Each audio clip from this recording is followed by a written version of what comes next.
Hello friends, അപ്പോൾ ഇന്ന് നമുക്കൊരു ഡിന്നർ കുക്കിംഗ് വ്ലോഗ് കണ്ടാലോ. സോ ഗായ്സ്, ഞാൻ ഇന്നൊരു തട്ടിക്കൂട്ട് പരിപ്പ് രസമാണ് ഉണ്ടാക്കുന്നത്. വീട്ടിലുള്ള സാധനങ്ങൾ വെച്ച് എങ്ങനെ പരിപ്പ് രസം ഉണ്ടാക്കാം എന്നുള്ളതാണ് ഈ വീഡിയോ.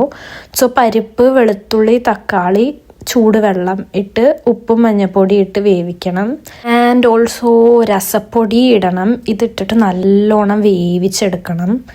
നല്ലതായിട്ട് പരിപ്പ് ഉടഞ്ഞ് വരുന്ന രീതിക്ക് വേവിക്കണം. നമ്മുടെ പരിപ്പൊക്കെ വെന്ത് വന്നിട്ടുണ്ട്. അത് ഞാൻ ഒന്നും കൂടെ ഒന്ന് ഉടച്ചെടുത്തായിരുന്നു. ഇനി നമുക്ക് കുറച്ച് കായപ്പൊടി ഇട്ട് കൊടുക്കാം. ദെൻ പുളി പിഴിഞ്ഞതും ചേർത്ത് കൊടുക്കാം. എന്നിട്ടൊന്ന് തിള വരുമ്പം ഓഫ് ചെയ്യാം. സോ ഇനി നമുക്കൊരു തട്ടിക്കൂട്ട് ക്യാബേജ് തോരനും കൂടി ഉണ്ടാക്കാം. അതിനുവേണ്ടി ഞാൻ ക്യാബേജിനൊക്കെ ലെറ്റേഴ്സാണ് എടുത്തത്. ലെറ്റേഴ്സ് പൊടി അരിഞ്ഞ സവാള, മഞ്ഞൾപ്പൊടി, ഉപ്പ്, ചില്ലി ഫ്ലേക്സ് ഇട്ടിട്ട് നന്നായിട്ടൊന്ന് വേവിച്ചെടുക്കാം. എരിവ് തികയാത്തതുകൊണ്ട് ഞാൻ കുറച്ചും കൂടി ഇട്ട് കൊടുത്ത് പിന്നെ കുറച്ചൊരു ഓയിലിട്ട് നന്നായിട്ടൊന്ന് ഫ്രൈ ചെയ്തെടുത്തു. റൈസും സെറ്റാണ്. ഇനി നമുക്കിതെല്ലാം ടേസ്റ്റ് ചെയ്ത് നോക്കാം.